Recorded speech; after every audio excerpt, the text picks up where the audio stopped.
Hello everyone, Jim Modulus again. Hope you're doing well. Let's talk about chapter 14 a bit, and there's some elements of chapter 15, some fluid dynamics in there, ever so slightly, I guess you could say. We're dealing with the Katz book again, first edition for calculus-based physics, Physics 209.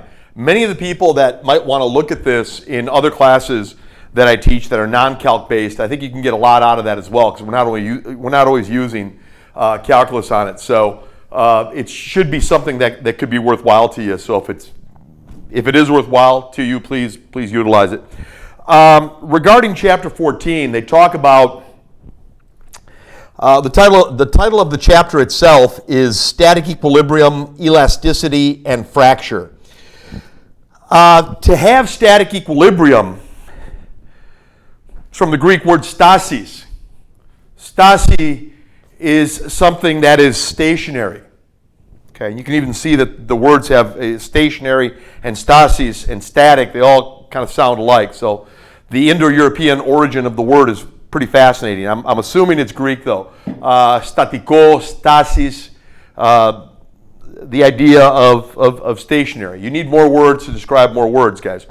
There was a great communications person, I think Alfred Korzybski was the person, talking about three different things about words and communication and stuff. There was non-identity, non-allness, and reflexiveness. The word is not the reality, but it points to the reality.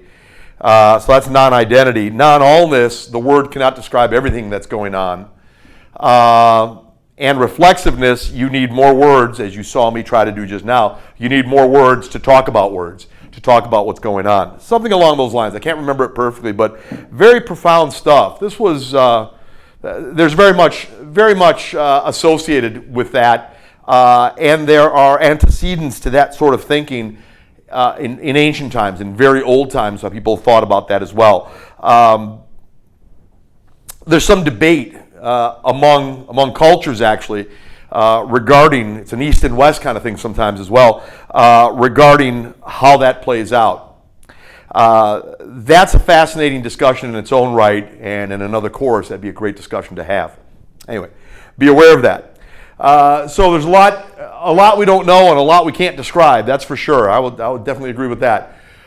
Regarding equilibrium, you're making it, I'll give you some of the highlights of it without telling you everything that's in the chapter. You're reading it as well. Give you some of the main highlights. You want something to be moving translationally at a constant velocity, no acceleration, or not moving at all, which is certainly no acceleration. But moving at a constant velocity is certainly no acceleration as well. Same with rotation. You want it not to be rotating, or if it's rotating at a constant velocity, there's no angular acceleration. So, okay, we can kind of talk about that. If the summation of all the forces on an object is the zero vector, then it's in translational equilibrium. Does not mean that it's in rotational equilibrium. It could be rotating quite a bit, you know. But in the translational sense, I guess there's a lot of arguments you could make, I guess. But two things have to happen. For there to be complete equilibrium, and for our purposes, let me not worry about constant speed, translational-wise, and constant rotation, rotational-wise, constant rotational speed and constant translational speed. Let's not go there right now, though what I said is true. Let's just say it ain't moving. It's not moving in the translational sense, and it's not moving in the rotational sense. For that to happen, two things have to happen. The summation of all the forces in a vector sense have to add up to zero. First thing has to happen for there to be translational equilibrium. For there to be rotational equilibrium, all the torques have to add up to zero as well. Torques are vectors. If you do the vector sum, you get the zero vector. If you do, there's no unbalanced rotational situation going on. There is no net torque if all the torques add up to zero. And if all the forces add up to zero, there is no net force that's going to make it go in the translational sense. There will be no translational acceleration if the forces add up to zero, There will be no rotational acceleration if the torques add up to 0. Both have to happen for there to be equilibrium. Equilibrium, both translational and rotational equilibrium must be present. This is what I'm talking about here. Then they go on some other stuff, and I'm going to leave this up here, and eventually I'm going to have to erase it because I want to do some problems. The goal is for me to do, before we're done today, with Chapter 14, is do problems 18, 30, 76, and 81. Okay. So here we go. Now let's talk some more. They talk about if this thing was anchored somewhere, if there was an object, a mass, anchored somewhere that it ain't going to move, and if you either compress it, you have compressive stress, or if you stretch it, I didn't draw the arrow, but the arrow would go that way. If you stretch it this way, it's tensile stress. If you stretch it upwards, that's tensile stress. If you compress it downwards, that's compressive stress. In both circumstances, tensile and compressive stress is defined by the lowercase Greek letter sigma. It's kind of a complicated letter in its own right. That the lowercase Greek letter sigma looks differently in some other places. At the end of a word, it has a different look to it. But in the middle of a word, it's got this look to it. Lowercase Greek letter sigma, which is the tensile or compressive stress, is the force that's exerted on one of the faces as you're pulling for tensile stress or compressing for compressive stress. That force divided by the surface area. That is tensile or compressive stress. The strain is the amount of deformation in a linear sense that will occur relative to the original length. If it's meters divided by meters, it's a unitless quantity. Delta L deformation being compressed by delta L amount or being stressed by delta L amount. Delta L divided by L is epsilon. Okay, that's something to say regarding that. Let's go somewhere else. Let's say you weren't pulling this thing upward or compressing it downward, even though this thing's anchored here, it ain't going to move, and I'm going to compress it, compressive stress, or stretch it, which is tensile stress. I'm not doing that. Let's say I'm pushing sideways on this thing. I'm trying to shear this thing off. I'm putting a shear stress on it. So if I start here it is. If I push it that way with a force F, I've taken this and pushed it that way. From center to center, it got deformed sideways. It got sheared sideways by an amount delta X because of the force F. The area on top, area here and area here, we'll assume it's the same. Area on top is A. Shear stress, the force F is applied tangentially to the object. Force F applied tangentially to object to one surface, just one surface. That's also called F over A, but you got to be careful, it's tangential. Good way to look at this, that's the Greek letter tau, they say in English. That's I think it's a low-case Greek letter tau. Tau, the way I like to remember it is it looks a lot like torque. I guess you are putting a torque on this thing if you go sideways. If you go tangentially to the surface, here's the surface area A, and I go tangentially this way with a force F, I guess I'm putting a torque on that thing. So you can kind of say, all right, well, it's not, this is not an equation for torque, though, so watch out. Maybe that's, as a mnemonic apparatus, mnemonic device, you can just say, tau for torque, or tau for tangential. Tangential maybe sounds a little easier to go. Tangential force F over the surface area A, just bam, go across. The shear strain is called delta X over H.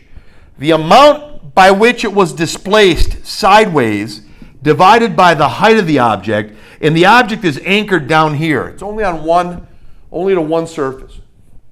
So tangentially to object, tangentially applied to object, to one surface, tangentially to object to one surface applied. Lowercase Greek letter gamma, that's delta x over h. This is meters, that's unitless also. Okay. If that's the case, guys, coming back to the first thing we said, tensile and compressive stress, they can say sigma, the stress, is equal to a constant. The constant depends upon the material. Gold is going to have a different Y than lead's going to have, than steel is going to have, than copper's going to have, than magnesium's going to have, whatever. Than iron's going to have.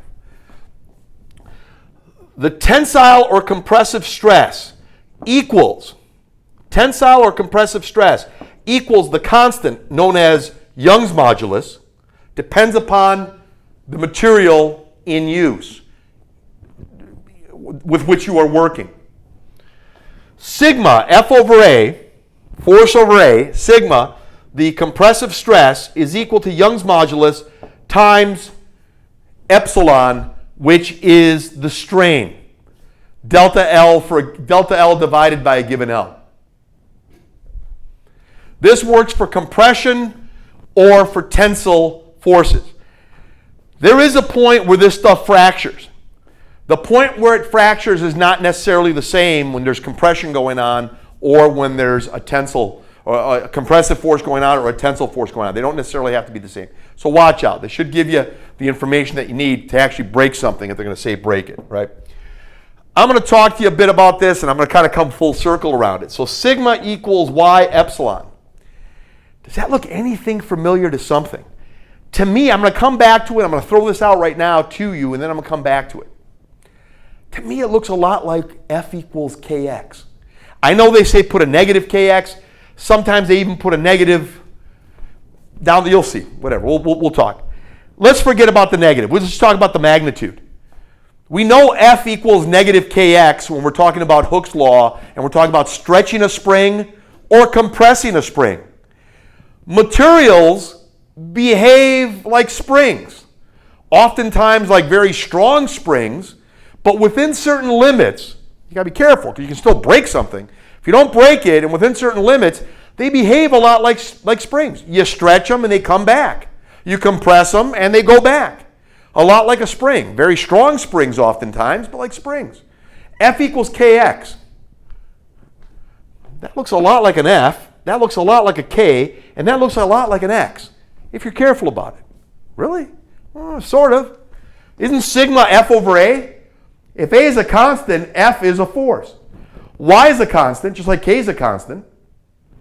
And epsilon has delta L, an elongation or a compression per unit length, per L, per some L, delta L over L. So there is some length associated with this, some constant associated with this, and some force associated with that. Force equals a constant times a deformation, an x. F equals kx. I'm not saying it is that. I'm saying it sure looks like that. There's an element of force here. It's F over A. There's definitely a constant here, just like the K is a constant. And there's definitely a length there. There's a delta L. Oh, yeah, but it's over L. Yeah, the L is a constant, though. The delta L is the amount of deformation for a given L. So there's a length there. There's force here somewhere. There's a force here somewhere. There's a constant here somewhere. There's a length here somewhere. Really? Yeah, really. Looks a lot like. So it looks a lot like this. I'm not going to, we're not going to go completely crazy on this whole thing when we talk about it, but let's talk about it enough.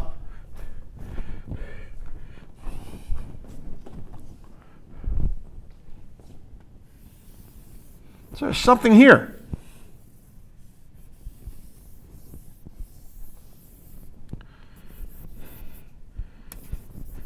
F looks like sigma, K looks like Y, and X looks like epsilon.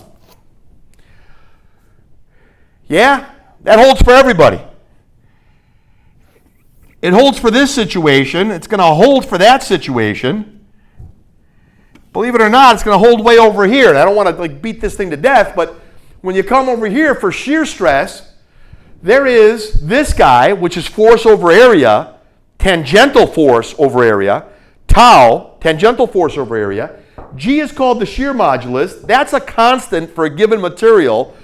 Probably temperature plays a role too. It's probably, for a given temperature, this temperature plays a big role too. For given circumstances that are constant, temperature and material constant, we're going to have a G. This is shear stress. This is the tangential stress we're talking about, which is F over A. This is a constant, and this right here is delta X over H.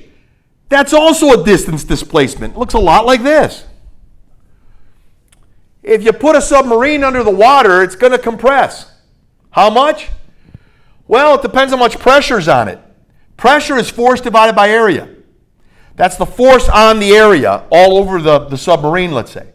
Force over area is the pressure. Pressure equals the bulk modulus, a constant, times delta V over VI. VI is the initial volume of the surface, is the initial volume of the material or the object, and this is the amount of deformation. Amount of deformation, that's kind of like a delta X that we had for Hooke's law. It's kind of like an X that we had for Hooke's law. B looks a lot like K, and this is force over area. There's a force, there's a constant, and there's an amount of deformation. A lot like an X. This sure looks like F equals KX. There's a connection there. I don't want to go, the book, to my knowledge, doesn't go very far into that, what I've seen, but we have seen it. You're looking at it, and there's so much there, you guys, that I think gets us thinking. This guy, I'm not saying now, every time you do one of these problems, hey, I'm going to go like this, I'm going to write like this. Don't try to do these problems literally going right here. Don't try to do these problems literally going right here because you're going to get it wrong. You got to use what is sigma, what is y, what is epsilon, what is tau, what is g, what is gamma. What is P? What is B? What is delta V over VI? This delta V over VI looks a lot like X, that looks a lot like K, and that looks a lot like a force. F equals KX. This looks a lot like a force. There's force over area. Here's a constant. Sure looks a lot like a constant. And this gamma is delta X over a constant number, H, for a given circumstance. So it looks like a deformation. So on and so forth, you guys. Same thing here. This is F over A, that's a constant. Delta L looks a lot like X over L. So there's a connection here. There's a linear relation. Okay, so they do that. With Dr. Katz's book, they talk about within particular limits until you break something, right? Within relatively small limits, it seems like a lot of what goes on with Hooke's law goes on when you're talking about tensile and compressive forces acting on an area. Well, tensile and compressive force divided by area is stress. Tensile and compressive stress. This is Young's modulus. Or shear stress, which is a force tangential to an area. That's tau. And gamma is the change, the amount that it's been displaced, center to center here, the amount displaced over H. Whereas epsilon is the amount of length gained or lost, delta L over L, that's epsilon. And this is delta X over H. And this is just change in volume over VI. This is found in chapter 15 of the Katz book. I figured there's so much of a connection with the linear relationship of what goes on vis-a-vis pressure, vis-a-vis tensile and compressive forces, vis-a-vis shear forces. So vis-a-vis tensile and compressive stress, vis-a-vis shear stress, vis-a-vis pressure, volume stress. All these stresses and all the plays on that go on here, all these stresses and all these strains. The stresses are associated with a force acting on something in a particular way. Stress is associated with a force acting on something in a particular way. That's force acting in a particular way, that's stress. Strain is associated with some sort of deformation. in length or in position or in volume. That's strain because of that, because of the force that's acting in a particular way on either a volume in this case or in some other way. B, G, and Y are constants. Man, it's sure, I mean, not to beat this thing up, but I think it deserves to be beat up a little bit. F equals Kx. Wow, there's a linear relationship all across the board. So that's of interest. That's of great interest how that works out. Let me leave that up there. You guys got that up there. Take a look at it. Pretty neat stuff. Let's proceed. I mean, let's look at it from from what we just said here. Let's try to knock out 18, 30, 76, and 81.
Okay,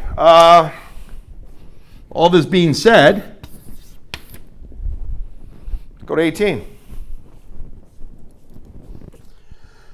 All right, so let me just check, guys, make sure everything's working okay, the microphone and everything. Okay, we're looking okay. And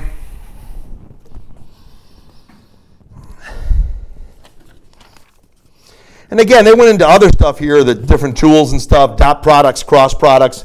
We've been there. We've beaten that stuff up pretty good. So we're doing pretty good in earlier videos regarding that.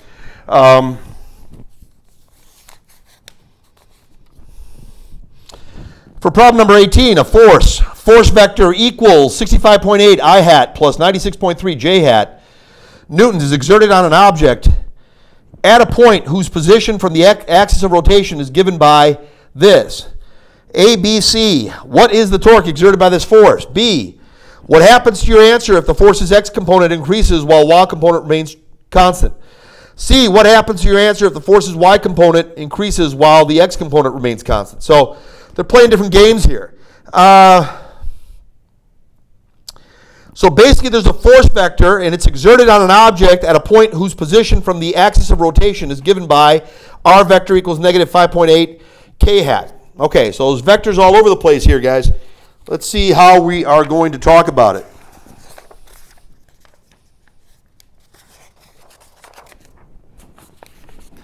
Well, we're going to do some of the stuff we talked about. We're going to utilize the book, obviously. And we're going to figure out where we're going, how we're going to actually play this thing. You can distribute. You can do a lot of stuff.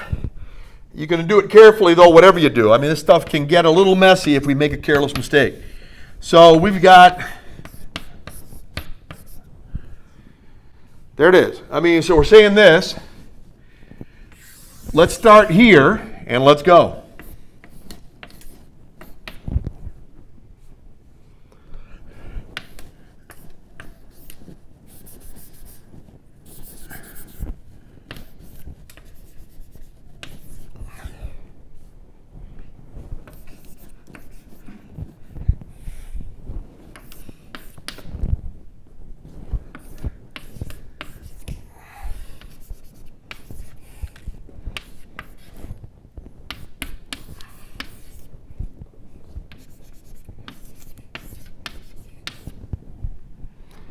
Let's go. Well, I mean, there's a number of ways to go here, guys. I can set up that mnemonic device that pertains to, remember, making a determinant and go there. You've seen me go there. you know, we've looked at stuff. I think we're pretty comfortable with a lot of this stuff, guys. Let's see what we can say. Let's see what we can say here, and let's see where this thing wants to go. If you distribute that throughout, you take this guy and do a cross product with I. Let's be careful and let's talk. Here's I hat. Here's J hat. Here's K hat, and you've seen the song and dance before, guys. Right hand roll in here, guys. Roll I hat cross J hat, bam, K vector. J hat cross K hat, that's I vector. K hat cross I hat, J vector.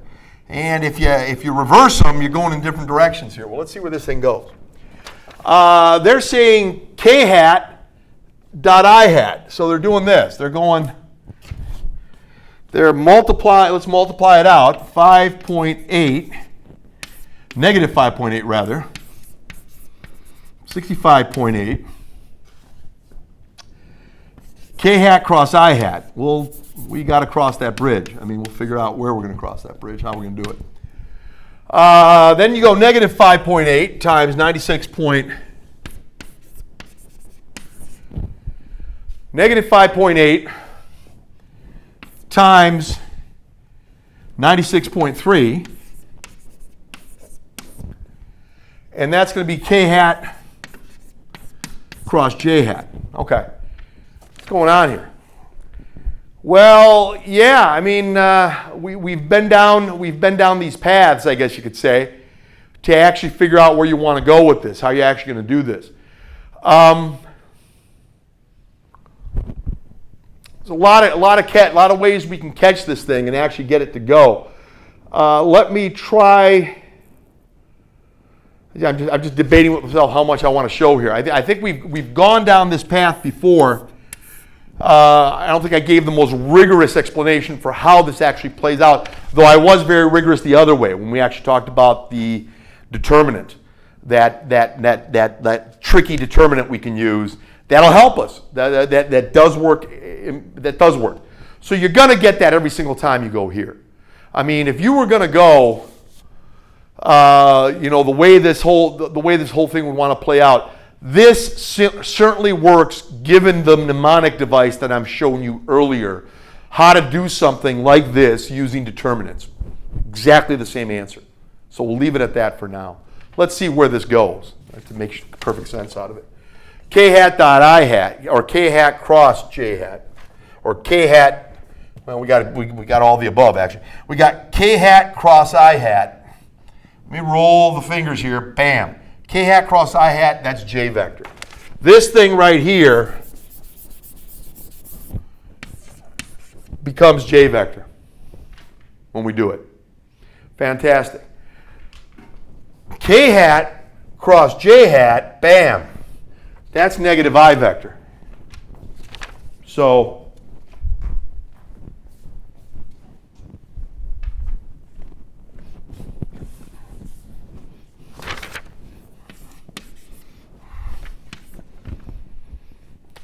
fascinating stuff, you guys. I mean, how's that stuff actually going to play out? Does it actually play out that way? Absolutely. If you were taking two vectors and doing the cross product, and you're going, and this one I definitely went into, and I'm probably forgive the repetition. Maybe there's a little different look we can give to it. If you were actually doing this and crossing it with BX I hat plus BY J hat plus BZ K hat. If you took this guy and went all the way, and you saw, and we definitely did this. We definitely did this, at least showed what it means to talk about this.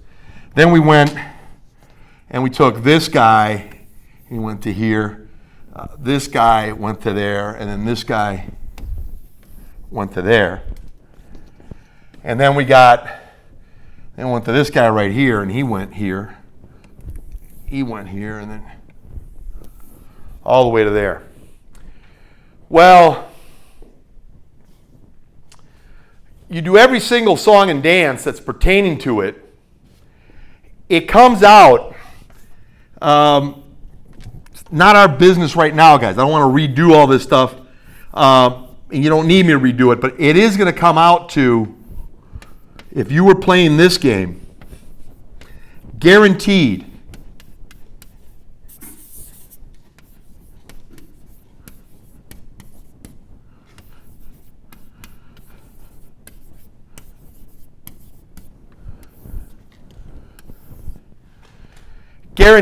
do that determinant, and everything that happens here, and this is a mess. There's no two ways about it.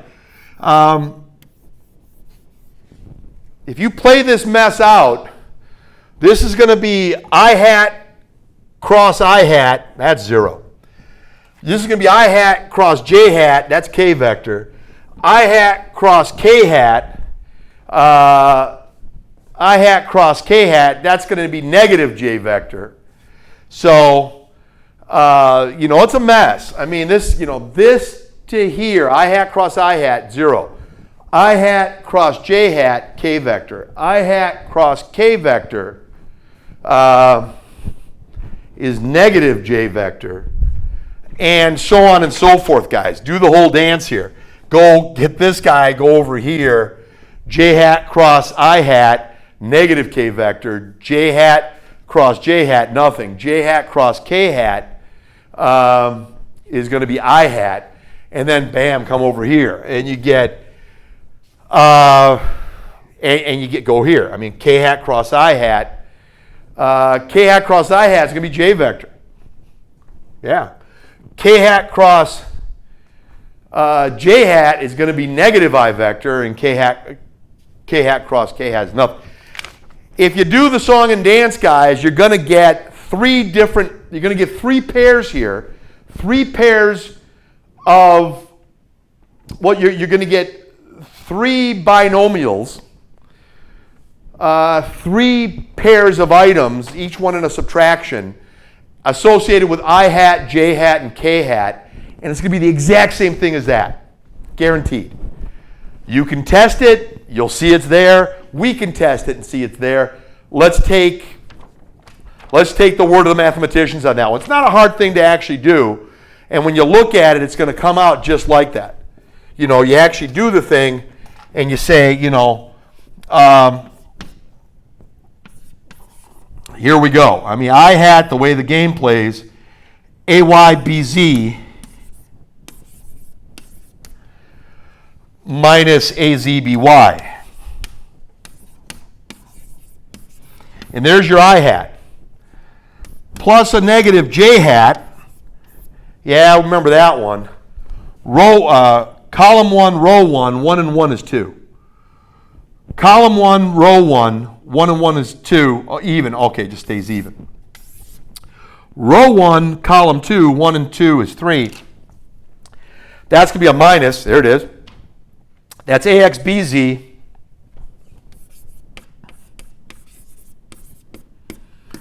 minus AZBX. Minus AZBX. AXBZ minus AZBX. Then K hat.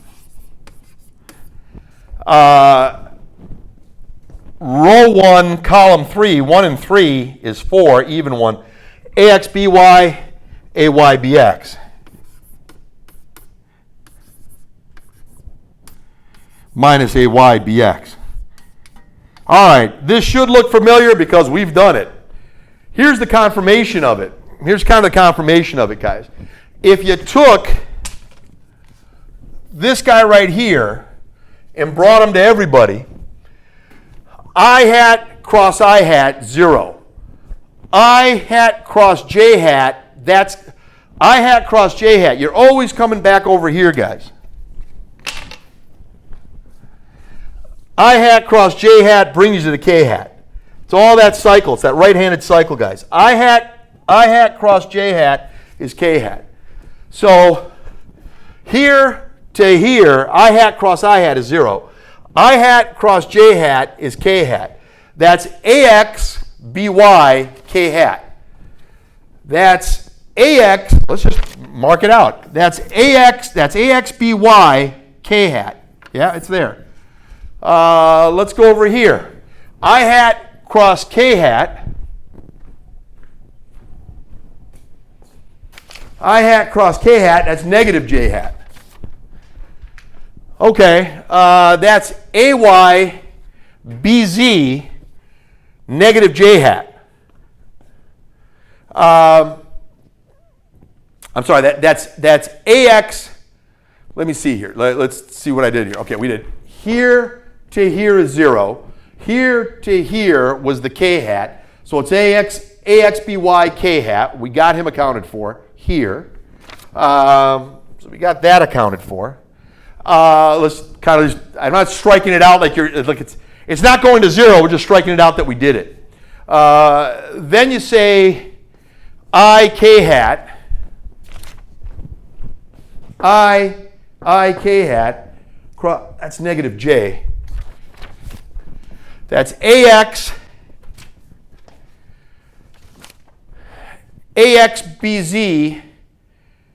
negative J. Okay, well, here's a negative J. AXBZ negative J. Okay, that'll get it there. That's that one. That got me there. That got me 2 of them right there. That got me this guy out of here. That got me this guy. AYJ cross BXI. J and I get crossed. Bam, that's negative. It's going that way. J and I, right hand. J and I, bam. J cross I, negative K vector. J cross I, negative K vector. So it's going to be AYBX minus AYBX. Minus AYBX. It's a positive here. He's out of there.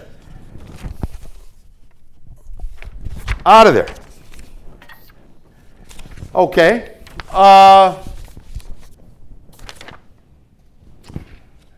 J cross J, nothing.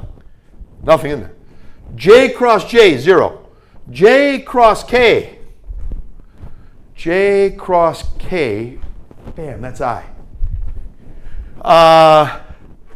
That's I. Positive I, actually. So that is AYBZ I. AYBZ I. That's out of there. Sounds good to me. K hat cross I hat. That's a positive J. Yeah, it's a positive J. It's a positive J is a negative times a negative positive. Yeah, sure is. Positive J, that's AZBX, positive J. That is AZBX, positive J. Yeah, a negative, a negative times a negative is positive. AZBX, AZBX, definitely a positive J. That's KI, right. K cross I, that's J. AZBX.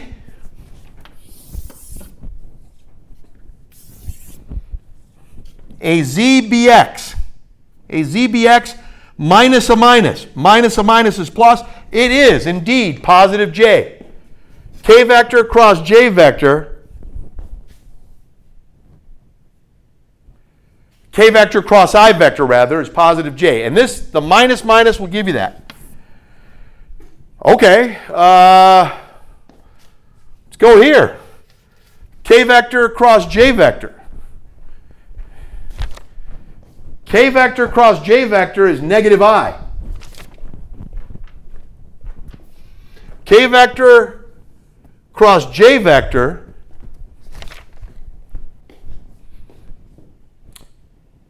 K vector cross J vector, that's negative I.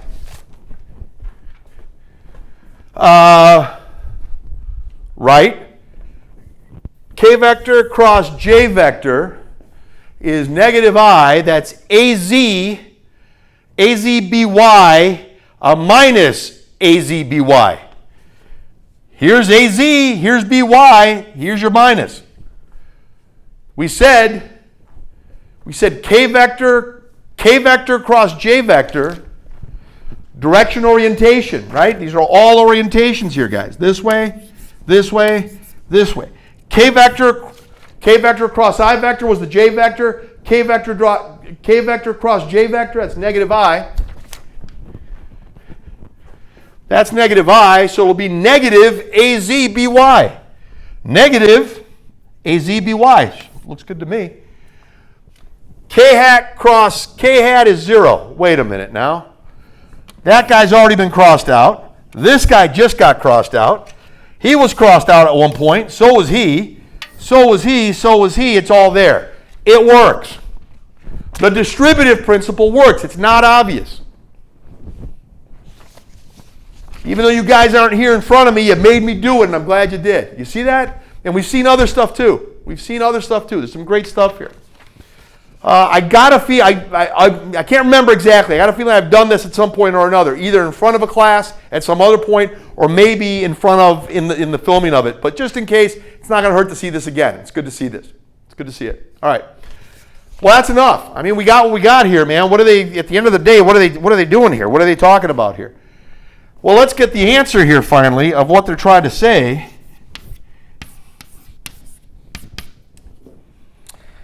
You got a good amount going on. I mean, the I's here are negative of a negative as far as the I is concerned. So this guy is 558.54 I hat. That's this guy. They usually put it in order, IJK. Negative times positive is going to be a negative answer.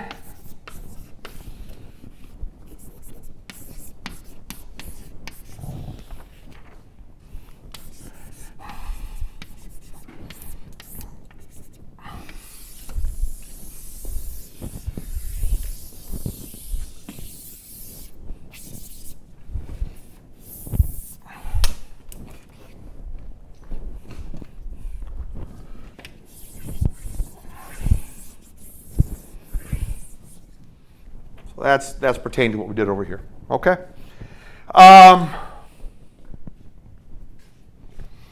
Yeah, true story. It's what it is, man. That's A. B is saying for both B and C, we consider the following general form pertaining to problem number 18. I am going to write it in a particular way to maybe get ourselves out of the woods.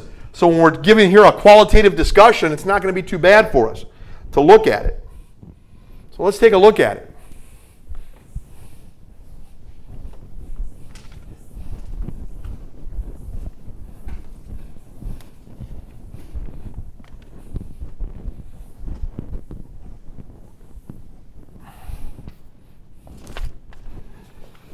So what do we got here?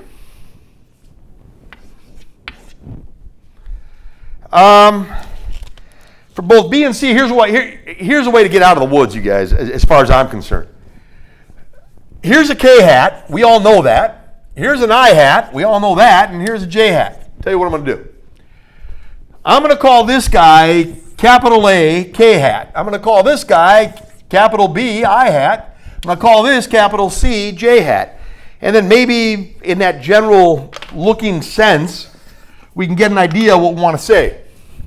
Look, this stuff is easier done than said. And I have this in the notes in Canvas, guys, so I think it should be okay when we do that.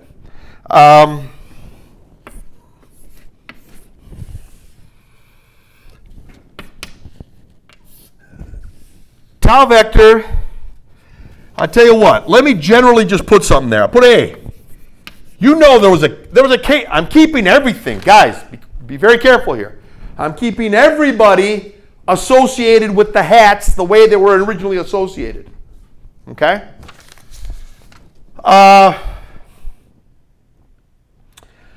Having said that, let's actually do that. I mean, that's what we're saying.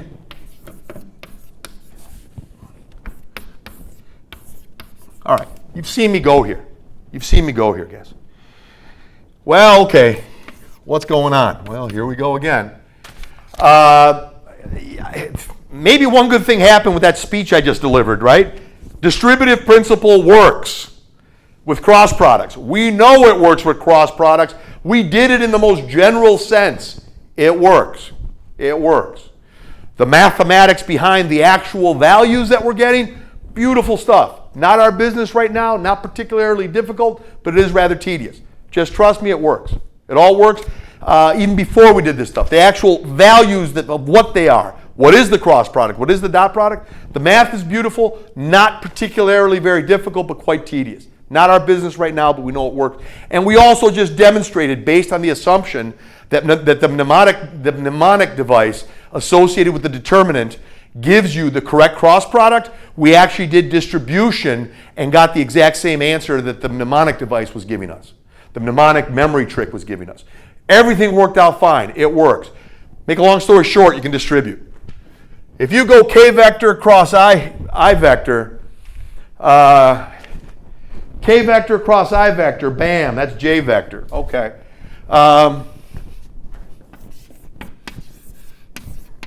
AB, we got that. If you go K vector cross J vector, we've been here, K vector cross J vector, that's negative I.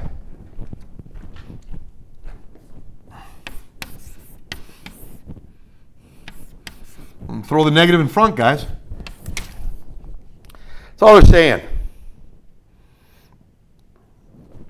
If that's the case, guys, how do you find a magnitude of a vector? You don't add like you add money. You don't add like you add something else, like mass or something. You don't add it like that. You add it using triangles, using the Pythagorean theorem. If I wanted to find the magnitude of two things that are orthogonal to each other, you understand J hat and I hat are orthogonal to each other. They form two legs of a right triangle. The hypotenuse of that right triangle will give you the magnitude of the torque. The hypotenuse of that right triangle with two legs, leg AB and leg negative AC, call it positive, just get a positive number. It doesn't matter. A triangle's a triangle. Deal with magnitudes. One's J hat, one's I hat. Hey man, they're perpendicular to each other. What is the hypotenuse? What's the hypotenuse? What do you say? You square AB, you square negative AC, then you add those two squares and get the square root of the sum. That's the Pythagorean theorem, you guys. We just said vectors add according to the Pythagorean theorem. Therefore, for B, the magnitude of the torque will increase. Why is that? What happens to your answer if the force's x component increases while the y component remains constant? This is R. This is R vector. This is F vector. If this is R vector, if the magnitude of the, to speak their language here, guys. What happens to your answer if the force's x component increases while the y component remains constant? This doesn't change, but if you increase this guy right here, then this is bigger. Wait a minute, if you make the leg of one of the triangles bigger and keep the other leg the same, of course the magnitude, when you use the Pythagorean theorem, will get bigger, will increase.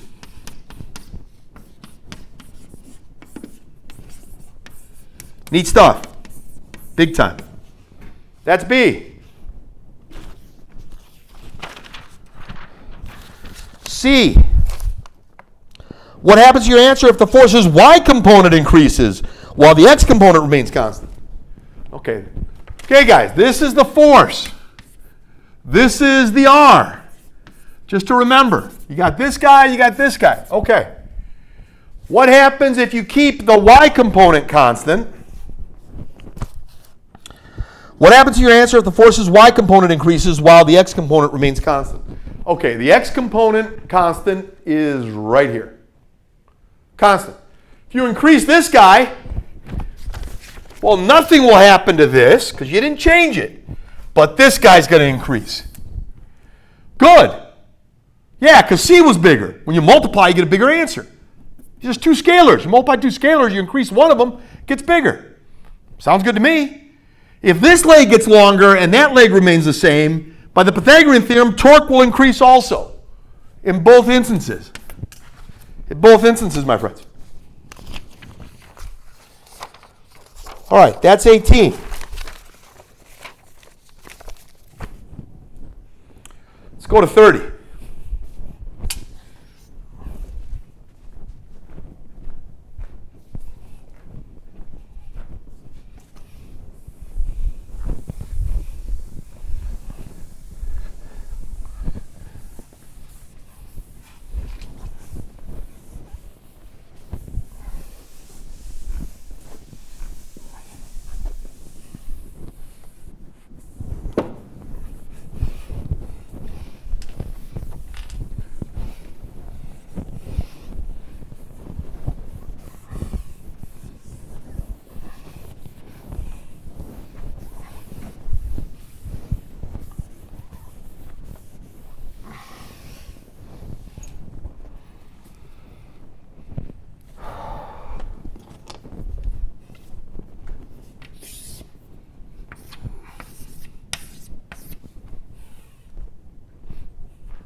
A 5.45 Newton beam of uniform density is 1.6 meters long.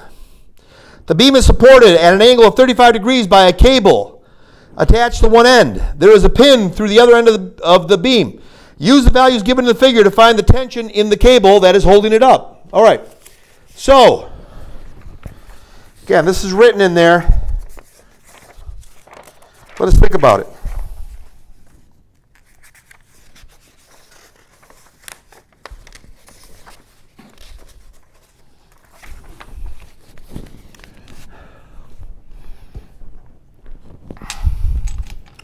See what we got here. We got something looking like this, and like this, and there's, we got the beam doing something like this. This is not a good drawing.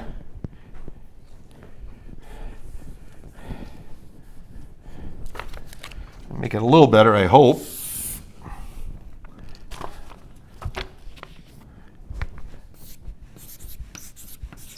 It's 35 degrees. All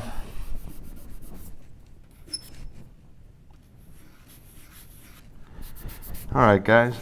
Sorry about that. They are telling us, there it is. It is tied right here. That, and this height right here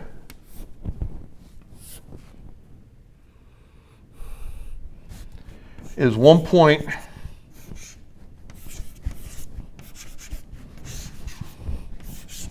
Just see how well you guys can see this, guys. I want to make sure it's visible.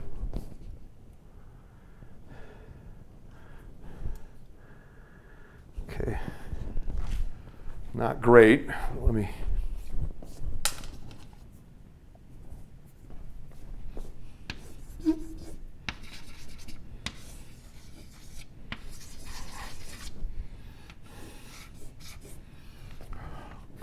So up to here, down to here.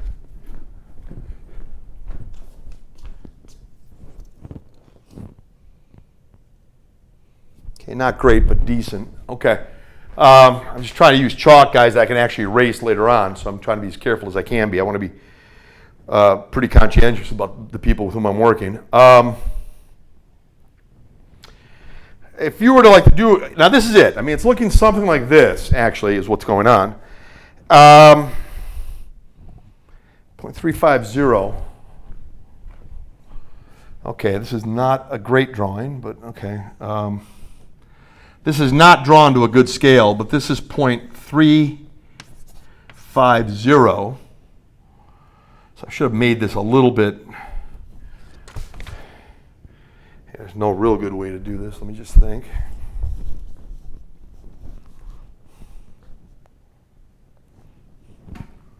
Yeah, some drawings are better than others, I guess, guys. But this, let me just draw this. Treat it as a guide, not as an end in and of itself, guys.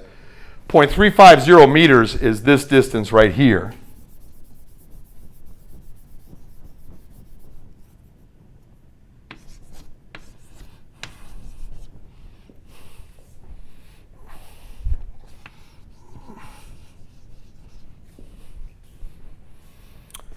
And that's it. They're asking for some information, I guess you could say. They're telling you, they're saying a bunch of stuff here. It's a 5.45 Newton beam of uniform density, and it's also 1.60 meters long. So that was kind of weird in its own right. This is not drawn to a great scale, you guys, but let's see what we can say.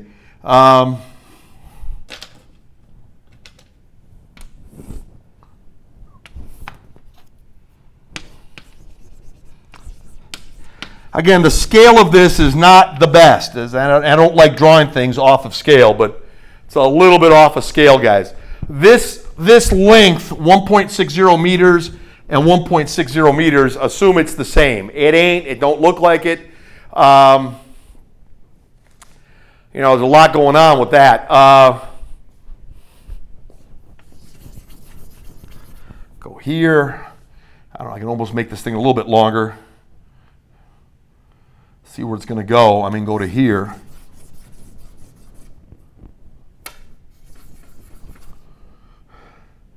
Then have it go up to here. Let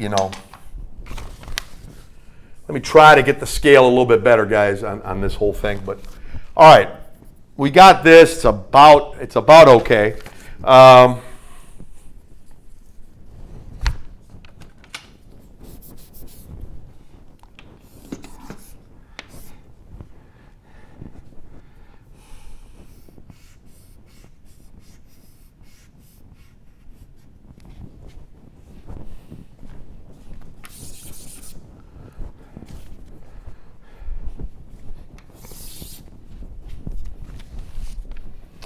Okay. If you're to play some games, I guess, draw that right across. This is also 35 degrees. That right there is theta. It's a whole lot you can say. You could kind of say,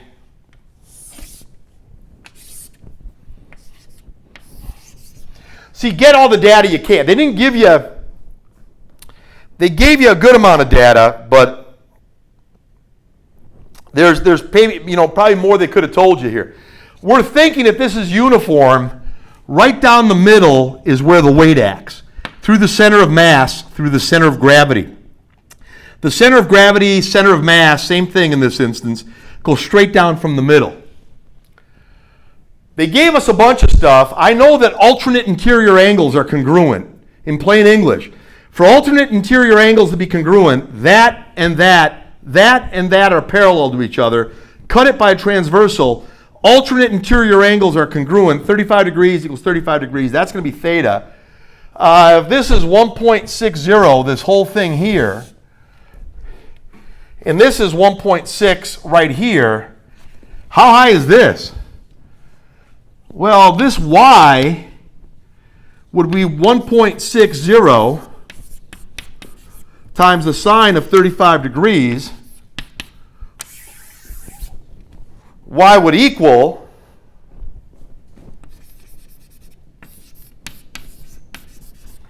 obviously you're grinding out the numbers, man, to get there. So you got that right there. If that's the case, if this is 0.35, let's just get all the data we can right now. If that's 0.35, what's this right here? Right down here. Well, how about you take 1.60 times the cosine.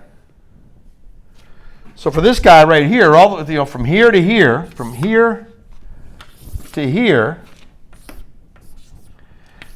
x is going to be 1.60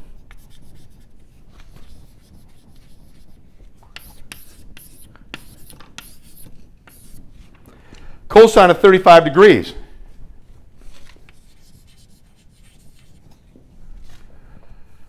Which means what? Well, it means x is going to be equal to this whole song and dance here. I mean, it's kind of long distance, guys. You just run out of room. I mean, you got to be careful. You got room to say what you want to say. This is 1.31.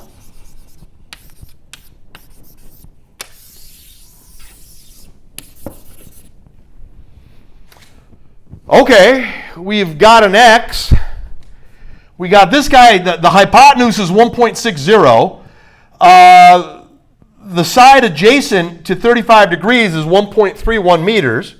1.31 meters for the horizontal projection. 1.31 meters for the horizontal projection. The hypotenuse is 1.60 meters. The side opposite the 35 degrees is 0.918 meters. Yeah, I guess so. So if that's the case, guys, how sharp are we? What's that length? Got to go long distance, I'm sorry, but wait a minute. If this is 0.35, and this is, if 1.31 is from here to here, that's 1.31, and this is 0.35, it's 1.66. Call that guy A. 1.66 meters. Yeah, I made it up. I put him right here. Hey, that's that guy. All right, good. That's 1.66. So A is 1.66 meters.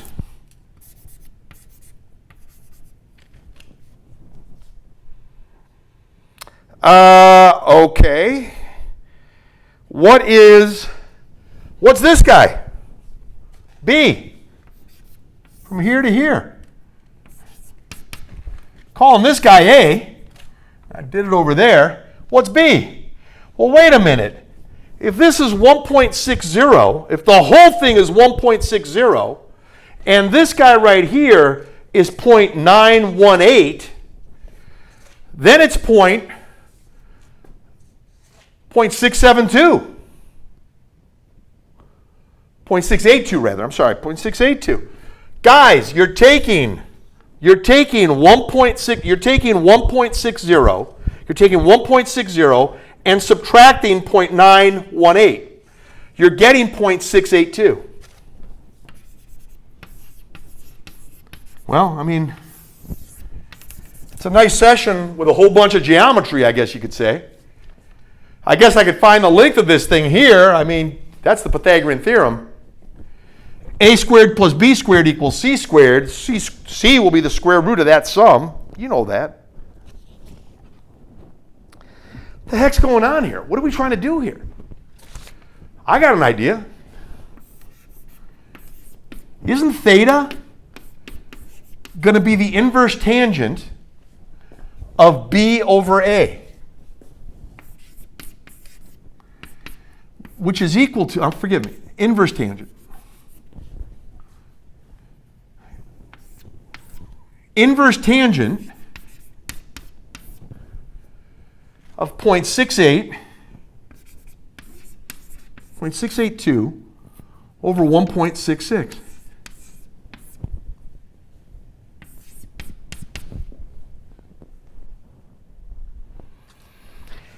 Okay, I mean, yeah, true. That's its own mess. 22 point. Okay, well. If we get nothing out of this, at least we get some trigonometry out of this, a lot of it, right? So that's theta. That's theta. So this guy, theta, 22.33 degrees. And this guy's 35 degrees. If I add them together, I got 57.33 degrees if I need it. All right, there's a lot here, guys. There's a lot here. Okay, they're still asking some questions here. A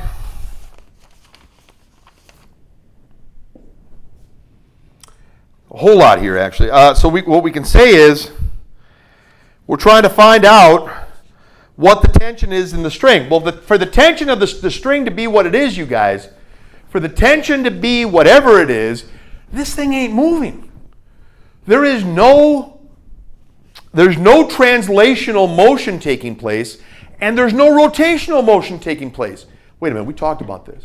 We already talked about that.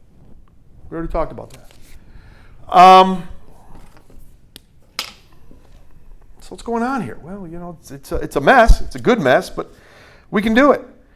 What we're going to try to say is, we already said that if you add these two together, you got 57.33. And, you know, we said a lot of stuff. So we wanted to say here, just trying to figure out, I think we just go right with the torque, guys. I think we're there. Tell you what I'm going to do. We know a lot, so let's be careful with what we know. Here's the pivot point. Here's the object. It's 1.66 meters long. I'm sorry, it's 1.60 meters long. So if you go 1.6 meters long, you get up to here. If you go half of 1.6, you got 0.8. And this is where mg goes straight down. We said that was a 35-degree angle. This right here is a 55-degree angle because 90, 35, and 55 is 180, which means this right here is a 125-degree angle because 125 and 55 is 180. We remember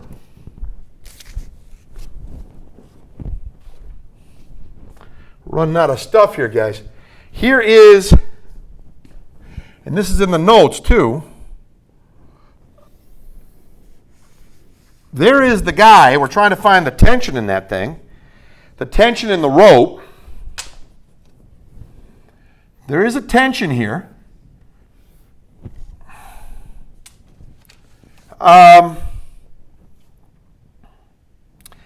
We did say that 35 and 22.33 is 57.33.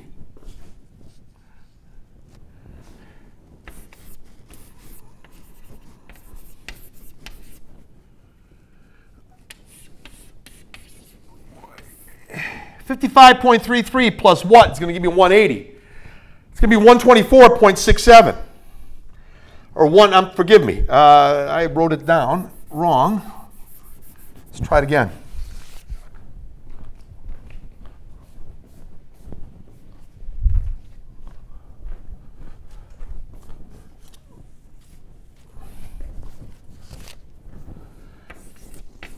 $57.33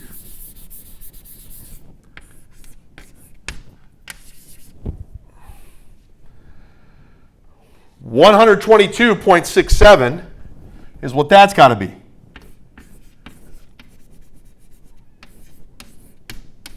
There it is.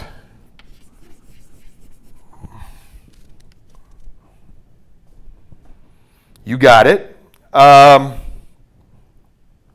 You know, we played that game over here, right? We had the 35 plus the 22.33, and we got this guy here, and then we got this guy right here. All right, good deal. I think we're done. I think we got the lion's share of what we need to get done here, guys. Now we just got to be careful with this. I want to make something very, very clear to everyone. Didn't we say that the sine, I know how they tell us how to find the torque. It is the cross product of R vector with F vector. The torque vector is R vector cross F vector. The way the angles play out can get a little messy sometimes. Whenever two angles are less than 180 degrees, and they are supplementary angles, in other words, the two angles added together add up to 180 degrees, the sine function applied to each of those supplementary angles yields the same result. What am I saying? The sine of theta equals the sine of 180 minus theta. Don't want to get into all these what ifs. If theta is such an angle that it's less, if the two angles under consideration are between 0 and 180 degrees, both angles are less than 180 degrees and greater than 0. If you add the two angles together and you get 180 degrees, when you add any two angles together and you get 180 degrees, those are called supplementary angles. The sine of each supplementary angle is equal to the same value. The sine of theta equals the sine of 180 minus theta. So basically, you can look at that with the drawings I've done in the past, guys, just for the interest of getting this thing done for you guys. Let me not deliver too many more speeches at this juncture. I think you've already seen me go down this route when I've drawn this stuff before. You're looking at it like this. You're here. This is 180. This is 0. This is some theta. Theta away from here. And if you go theta away from here, this is 180 minus theta. This is 180 minus theta. This is theta. They both go to the same height. If that's the case, sine of 55 degrees is equal to the sine of 125 degrees. Sine of 57.33 degrees is equal to the sine of 122.67 degrees.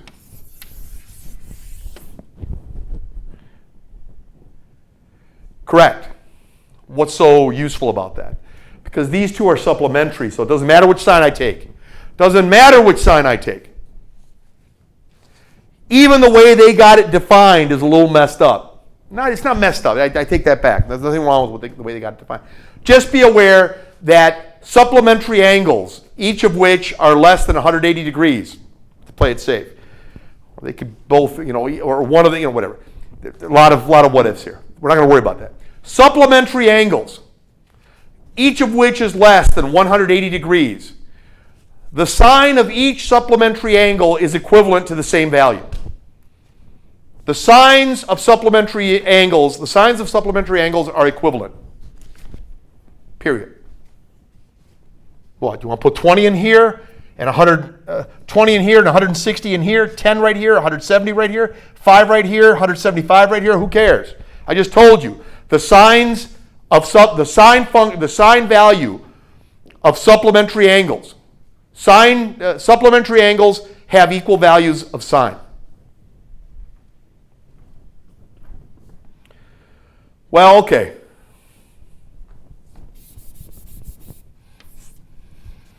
So what do we got here? This thing ain't moving. The torque's got to add up to 0. What does that mean? That means in terms of magnitude, they're equal. This guy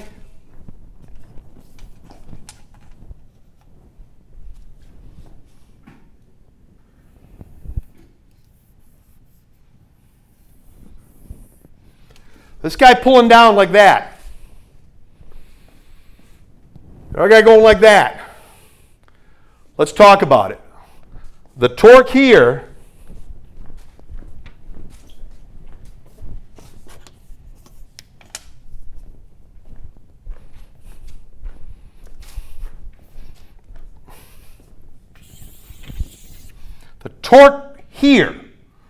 equals the torque there. This guy, you know, roll it. Roll with the right hand. All this right here, roll with the right hand. All this right here, roll with the right hand. Roll with the right hand, thumb goes in here. Roll with the right hand, thumb comes out there. Roll here, roll with the right hand. Roll here and roll there. They got to be equal and opposite. So their magnitude's got to be equal, huh? Make a long story short. Let's take this guy, the big one, 1.60 times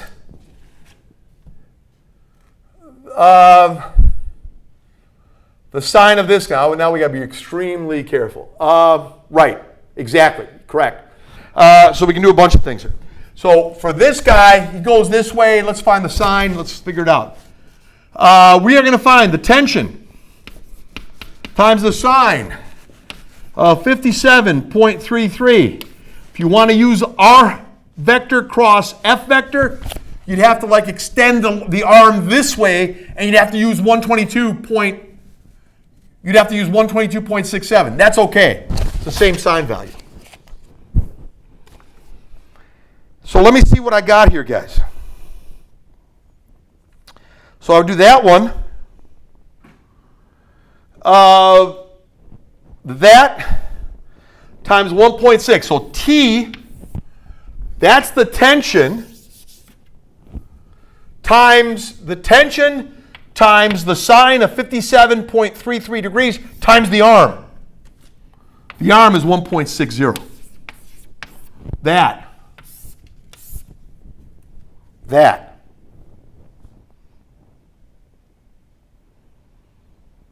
What's the other one? The other one's mg sine 55 degrees times half the length of the arm. So mg times the sine of 55 degrees, this guy, or the sine of this guy, doesn't matter,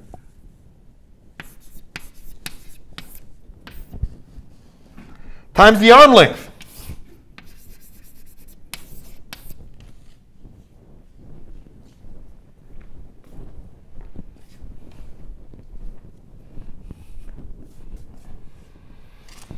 I don't know what's going, I don't know how to say it. I mean, I'm trying to put a different, I don't know how visible this stuff is. I'm trying to make it visible for you guys, okay? Yeah, that's the deal. That's the deal. That is the deal.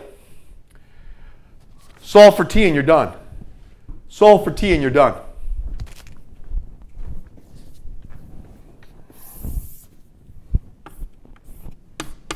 Solve for T. What is that? Well, it's mg 0.8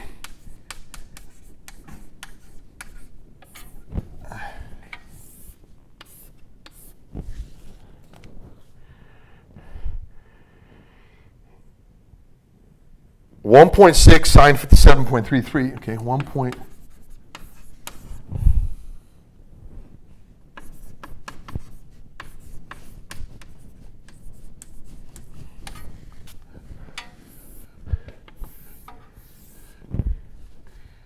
Okay, what did they say? Well, they said that M was 5.45 kilograms, G is 9.81 meters per second.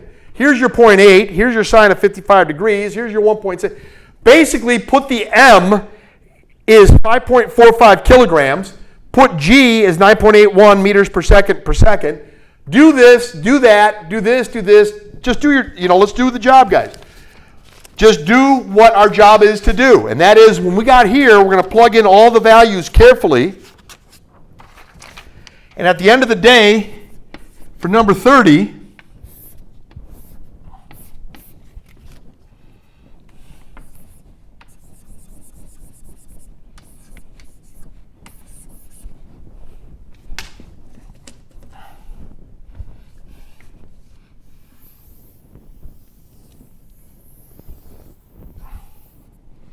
there it is. what does that NFL coach say? I mean, he's famous, whatever, I don't, regardless of whether you like his team or not, but Coach Belichick would always say, do your job. Make sure you're doing your job. Make sure we're doing our job, guys. Get this thing done. Do your job. Once you get up to this point, do the job. Get it done. This stuff, guys, is easier. You'll see this when some of you go into teaching. Some of you may not, or any kind of presentation you're giving.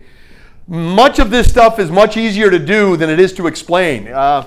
Just looking at it on your own, you guys, you're not going to have to justify too much of what you're doing other than just justify it to yourself and then take it from there. And the explanations just should be a little bit easier that way. You're not running across blackboard space and stuff like that. So it should be a little smoother for you. However, if you're ever trying to communicate this stuff, either in terms of doing a presentation as an engineer or as a medical professional or as a teacher in some other regard, being a teacher, or things of that nature, try to explain it in a very rigorous manner, it does take a little longer it does take substantially longer sometimes to explain it like this than it is just to make it make sense to yourself. In the end, when you're taking these exams, you guys, and you're not required to give justification to somebody else, make sure the justification is given to yourself, but make sure it's making sense to you, and it should go a lot faster.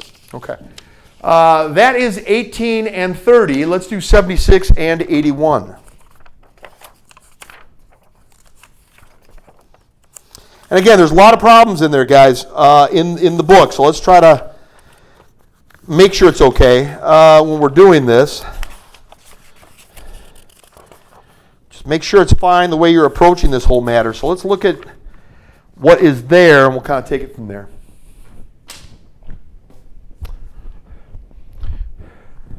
Forgive me, guys. I just want to make sure everything's okay for you guys and make sure that thing is...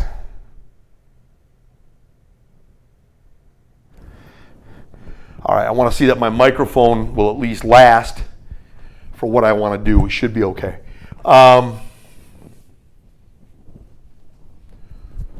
Okay, so we have what we have here, guys. Hopefully it's pretty decent for you guys and it works out. Let's continue with the process.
Okay.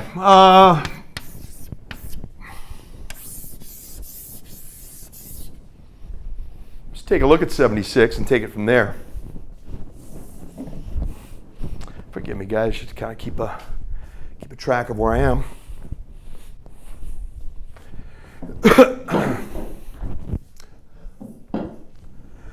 Okay.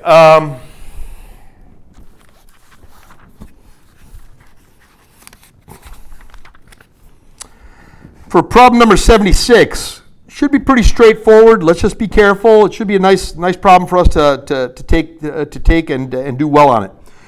For problem number 76, an object is being weighed using an unequal arm balance.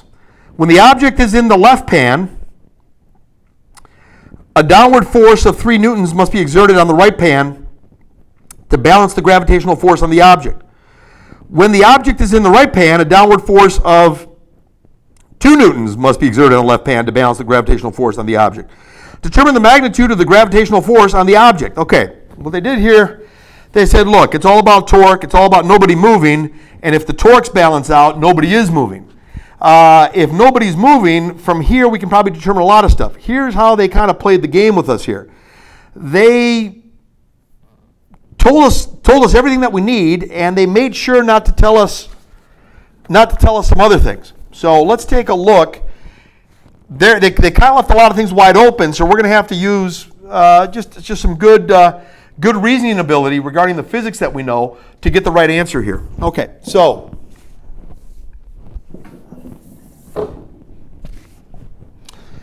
according to the way that the question is phrased, this drawing in the book is, I said it's bad, or it is at least potentially misleading. I will give you I'm claiming to give a better drawing here. It's hard to do that without complimenting myself too much here. But what they're saying here, why is this the case? Let me kind of say that. Here's the problem. When the object is in the left pan, a downward force of 3.0 is required to balance it. When the object is in the right pan, a downward force, it's not a good drawing, but it could have potentially been purposely drawn as not a good drawing. What have we said over and over, you guys? The drawing is just a guide, all right? The drawing doesn't have to be perfect. You want some semblance of a common sense understanding of it. You look at it, it looks reasonable for sure. But I don't think it's a great drawing, but here we go. Let's talk. And again, that purposely could have been the case, in which case, there's not like some kind of fault to somebody or anything, but I'm going to take the left pan to have, something here. And I'm going to take the right pan to be like something here. When you put something in there, there's no mass. Like I said, there's probably a lot we're not being told, or I just forgot it.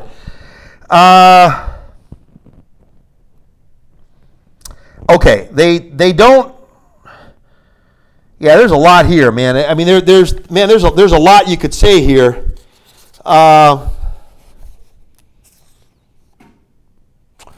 There's a lot you could say here. And I think I'm probably just reading too much into it. I don't know if Occam's razor is reasonable here, but I think we're going to go with Occam's razor again. What's that? Philosopher Occam. What is going on here? We're going to assume that the arms have no mass, that the trays have no mass. The arms and trays have no mass. They're just there. But once you put something in one, you got to exert a force on it. I am just not seeing that they're making any claims here. You could really make this a pretty fascinating problem if you wanted to give the arm that attaches both of these, make the arm a straight out arm connected to itself, doesn't bend or anything like that, and it's a uniform arm of length capital L. Part of the length is L1 and the other part of the length is L2. L sub 1 plus L sub 2 would be capital L. Man, there's a lot you could do right there for a torque problem. That's not a question that we're being asked, which makes it easier for us. So we assume it's not that, something like that's not being asked, but that'd be an interesting problem. That would be a really interesting problem you could do. Let's just do this. Torques balance in both scenarios, you guys. So what we're saying is, if this guy torques balance in both scenarios, let me see how they actually wrote it. They use capital 1. So it could be capital L, could be the whole thing, but this is L1. This is L2. So this is from here to here, and then from here to there. Okay. Okay. So we got L1 here, we got L2 there, and we're just going to deal with it. The balance in both scenarios. So what's going on here?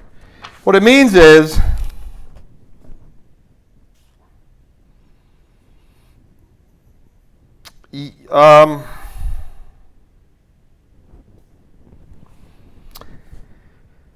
just trying to figure this out. Okay, here we go. Once you put this guy's 2, this guy's 1. Let's make it maybe a little easier to look at.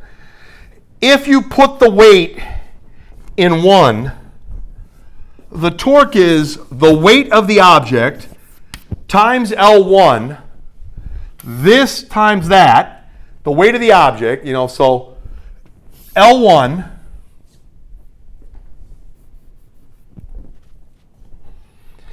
I used, instead of L1, that's all right. Yeah. Small L1 is the same as capital L1. Small L2 is the same as capital L2. You've seen me, I'm kind of fond of doing that. You can choose the L's and the R's as you want them, but just kind of be consistent when you're saying it. You got this guy weighing this way, and you got to put a 3 Newton force on the other one to make it happen.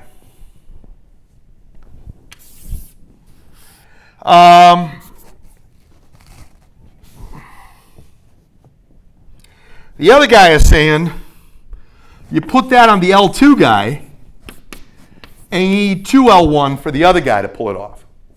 How you weigh him down? Divide the left, there's a lot you can do here. This is kind of easier done than said. Let's just write it out, guys. You've got this right here. You got this right here.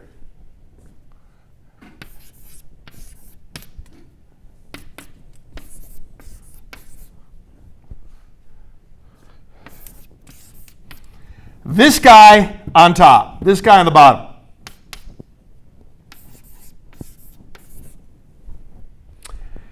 If two things are equal, they remain equal. Well, look, this equation, this equals that. This equals this, and that equals that. So this divided by that is the same as this divided by that. And when you do it,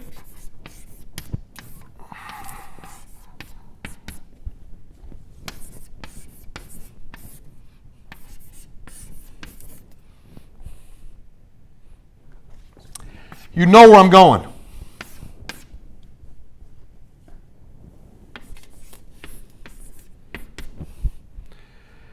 W over 2 equals 3 over W. If two things are equal, they are equal. Here we go. Cross multiplication is allowed. W times W is W squared, and 2 times 3 is 6. You got W squared equals 6. W equals the square root of 6.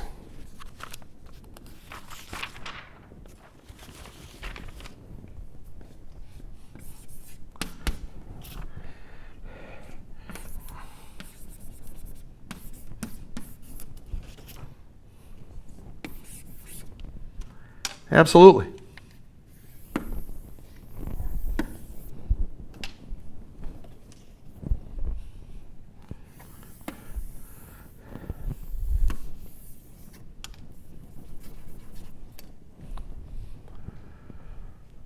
.45 newtons. Problem 76.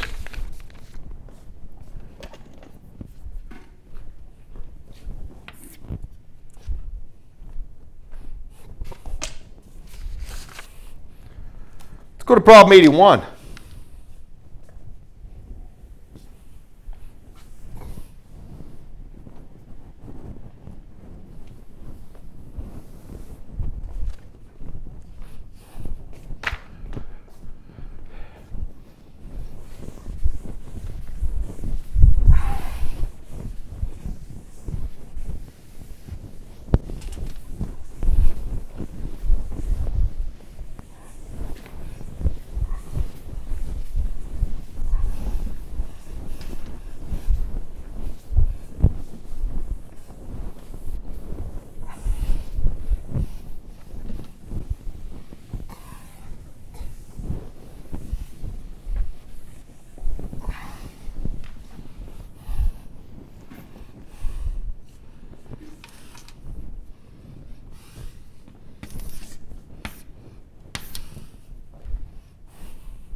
Problem 81. A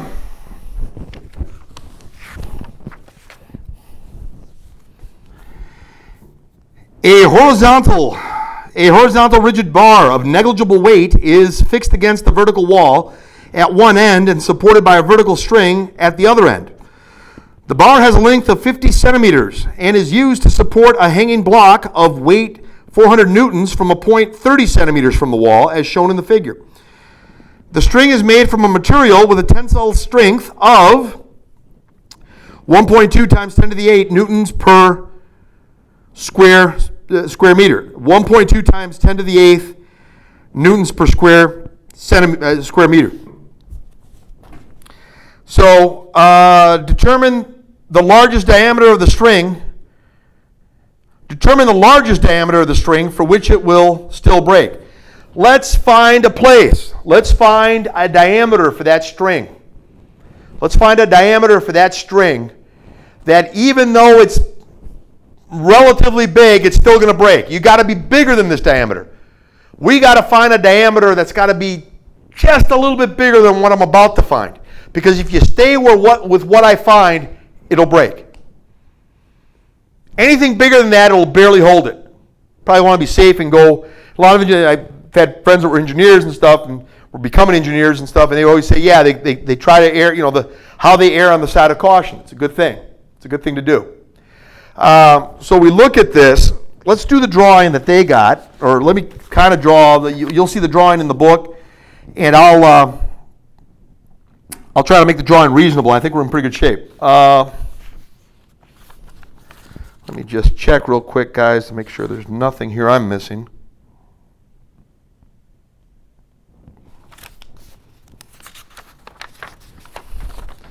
Yeah, I think it's pretty straightforward on this one, guys. We should be all right. Let me try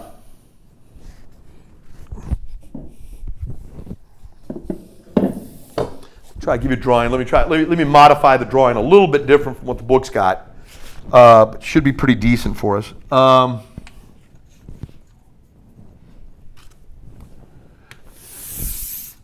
All right, so they're saying if you got, sorry for that noise, guys.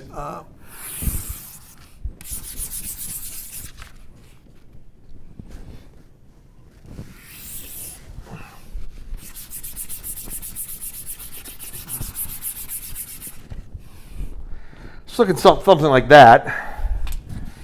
And they're claiming there's a rod and there's something holding onto it and there's the string and everything else. The rod is of negligible mass, so it's not going to play into it. So here's the rod. It's of negligible mass, but there's a string right here, and there's a tension right here, and we got to make sure everything's on the mark that way. So there's a tension that this string's got to exert, holding this thing up. This is 50 centimeters. Guys, you don't even need to convert to the metric to MKS system of units if everybody is centimeters, if everybody is millimeters, if everybody is microns, if everybody is nanometers, or et cetera, micrometers, whatever. Typically, you stay MKS anyway, but as long as the units are all in agreement, you can do cancellations when you're looking at a proportion type problem. This is a proportion type problem in one way or another. But there's a lot going on with it as well. So let's see what we got here. So you got this, which means, okay, let's give it a little different contrast, but there it is. All right, so you got this guy right here. And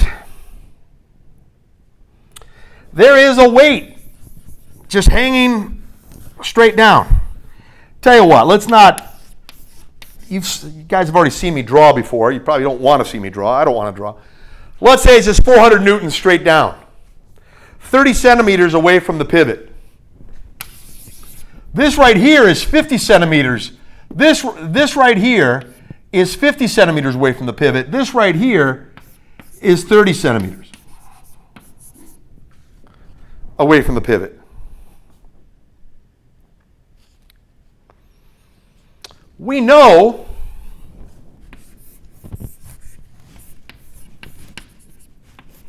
summation of all the torques is 0. Why do we know that? Because this thing ain't breaking. We don't want it to break, but let's find out where it would break. If the rope isn't that strong because it's not that thick. The less thickness it has, the less strength it has. So let's find out where the limit is that it can barely hold on. Barely hold on is the same as being big enough that it'll break. It's just a slight bit less than that, and it'll break. Well, we know this. We know, here we go, right hand rule again, guys. Here we go. Roll with the right hand. Roll this way, it comes out. This way, roll this way, it goes in. The in and the out are equal. The torque coming out is the same as the torque coming in terms of magnitude. In plain English, tension T over 50 centimeters is equal to 400 newtons over 30 centimeters. Do you want to make 30 centimeters into 0.3 meters? Sure. Do you want to make 50 centimeters into 0.5 meters? Sure. In the end, it doesn't matter a whole lot, guys, because when you do the division, centimeters and centimeters cancel. Divide by 50 centimeters on each side. Right? You got 30 centimeters divided. So it's not going to matter, guys. If you want, I can write the centimeters in miles. I can write it in kilometers if you want. I don't want to do that, but the proportion works. Proportions work.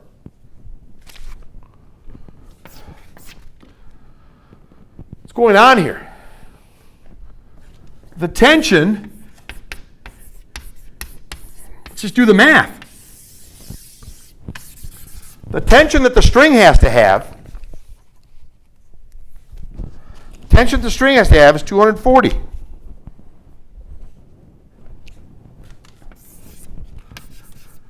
Sigma max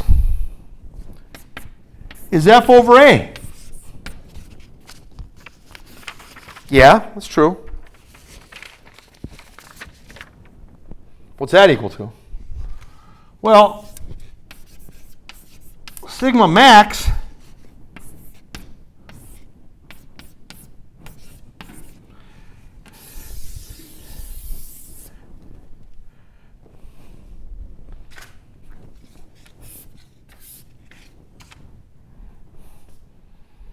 yeah, sounds about right. Let's figure this out. They already gave us the sigma max. I think it was that 1 point. I mean, I didn't write it down, unfortunately, but I have it here in front of me. It is 1.2 times 10 to the 8th newtons per square meter. Look, the best thing is let's just do the job. Let's get this job done. Let's multiply by r squared on each side and divide by sigma max on each side, and we end up getting r max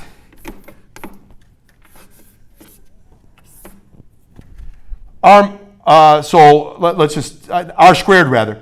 Let's multiply by r squared on each side and divide by sigma max on each side. We get r squared is equal to F over pi sigma max.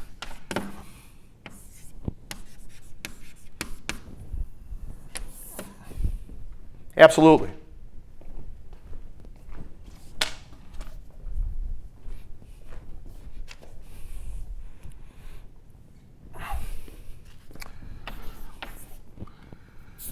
Look, let's just make a long story short, guys. Get the square root on each side. Yeah, for the record, guys, F and T are the same. I want to know the tension in the string. The tension in the string is the amount of force that the string is offering for this reality to take place. And that is for the forces to be balanced, the torques to be balanced, so nobody's moving.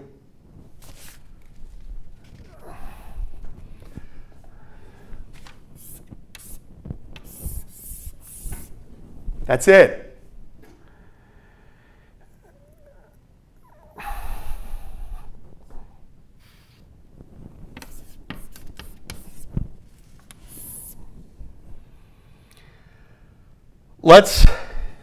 Whatever.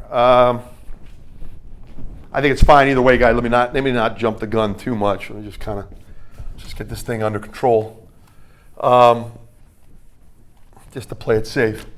F and T are the same thing. As long as you know that, you're okay. What do we got here, guys? Tension and force are the same thing. That's 240.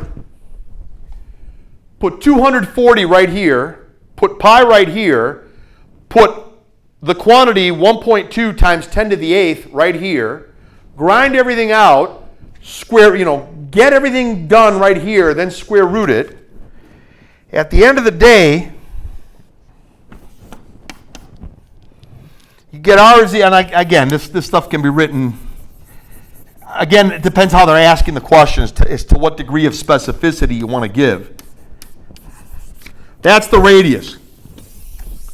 That's the radius, where it can barely hold. Barely hold means it can also break. Barely hold means it barely holds, but it also means it barely breaks, is kind of the way the logic is on that. I don't want to get overly philosophical on that, but let's leave it at that. The diameter is double that. So the diameter D is 2R, is equal to, if you double that, you're getting 15.96. 15.96 times 10 to the negative 4, which is 1.596 times 10 to the negative 3.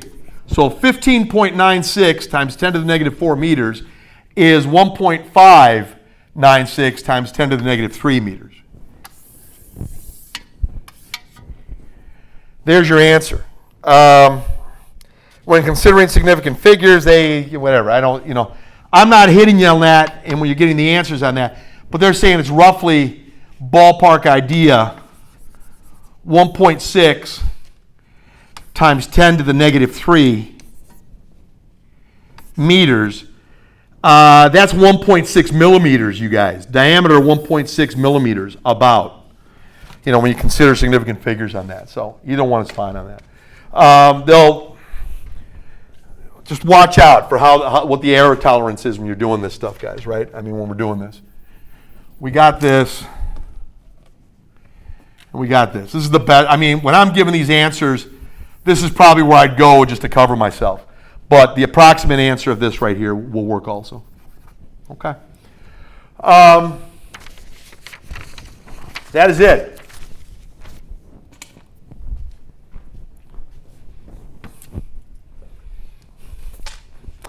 A lot to be said, guys. Pretty neat stuff. All right. Thank you for your time, and we will keep talking. I will see you guys soon. Take care. Bye now.